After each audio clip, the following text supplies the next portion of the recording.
lunch na I think breakfast yata. Breakfast daw ata.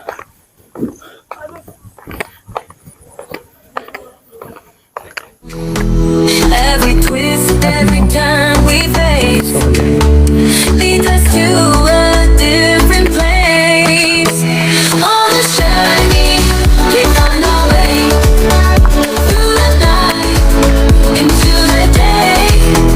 Each still taking a story to tell in this voyage where destiny's well.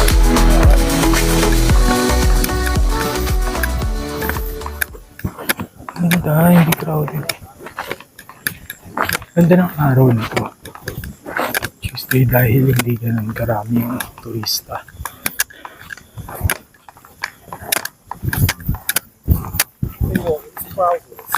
Wala nang tubig. Inom ko lahat. Puro akyat.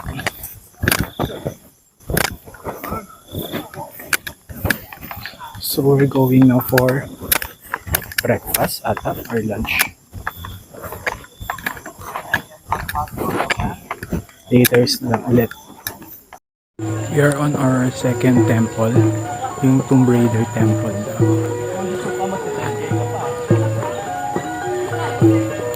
Narinig nyo, may tumutugtog dun.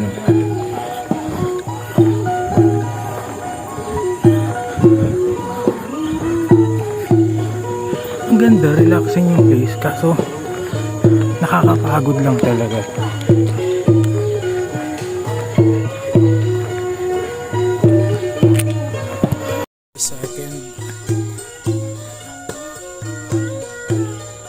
Second temple, the Tomb Raider. Ang ganda ng place kasi nakakapagod lang talaga.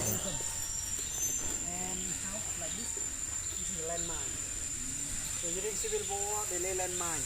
The way that the Leyland mine is, we have conflict like a battlefield along the road, and they lay around where the military compounds was. For example, like the soldiers live here, so they lay landmine. We have two kind of moss. The moss it grow like this. We call moss. May mga lumot siya. Another moss we call gecko fungus. So this gecko fungus, thing called gecko fungus. This gecko fungus, it can destroy the temple stone and also can protect the temple stone.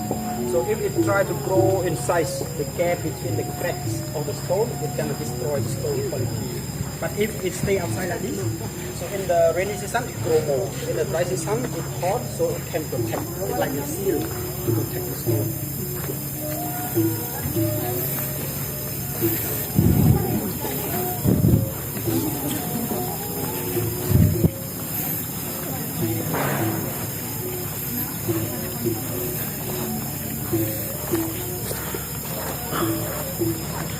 Pagod, miss. Pero enjoy na lang.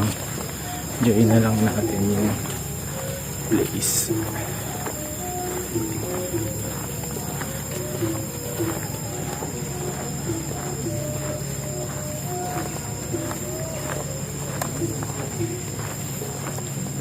Ang ganda.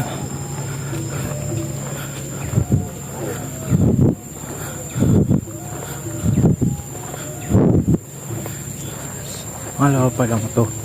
Ano pa yata ang dalawa? Here's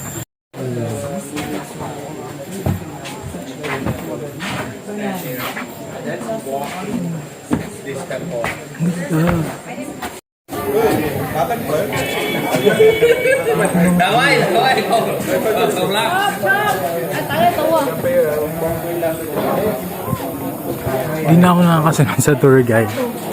Ang dami magandang picturean.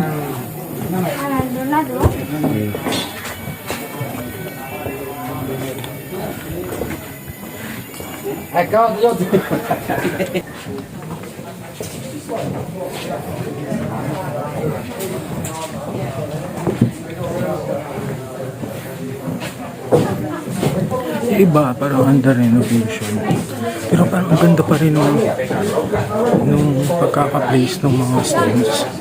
la base, la baja, arena, pietra volcánica, pietra brisca. Grabe, nakakapagod talaga kung tutusin. Pero ang gaganda kasi ng mga nakikita.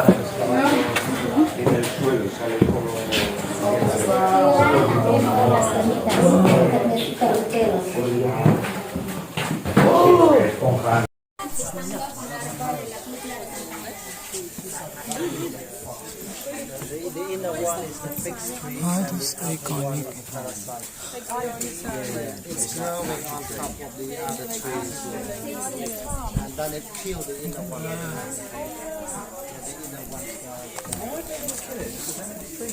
So when we come here, we always see Happy Merry Christmas.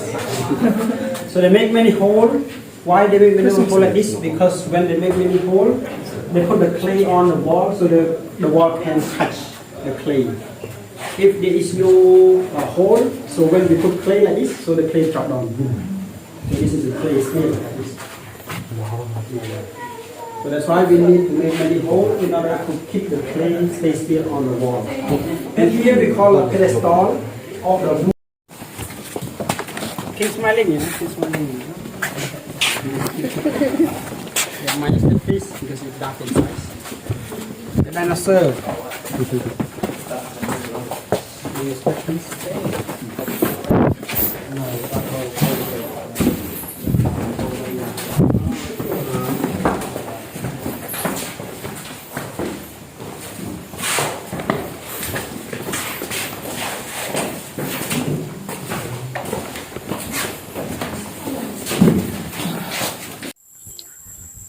Third temple.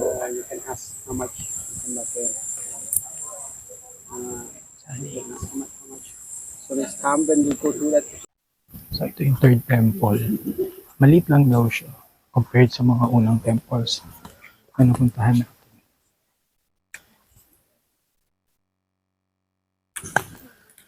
Dami.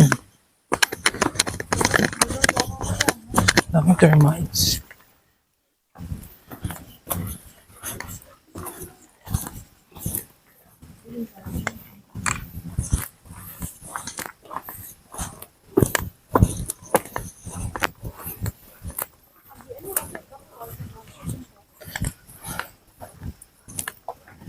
Lapan.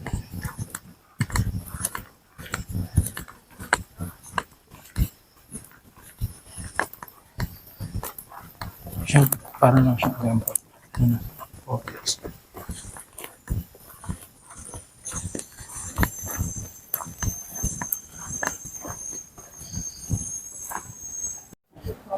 So ito na raw yung last temple. Akit pa rin.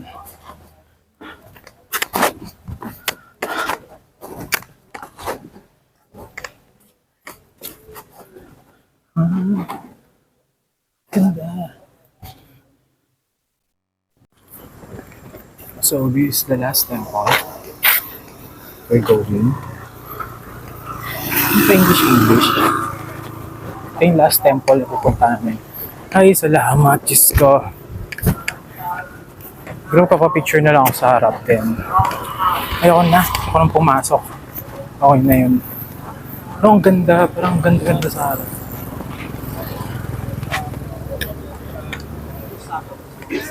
Tapos babalik na.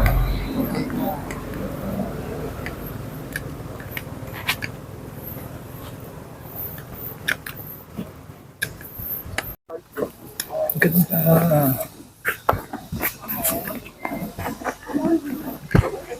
Ayan, dito na lang. Picture muna ako ha. Wait lang.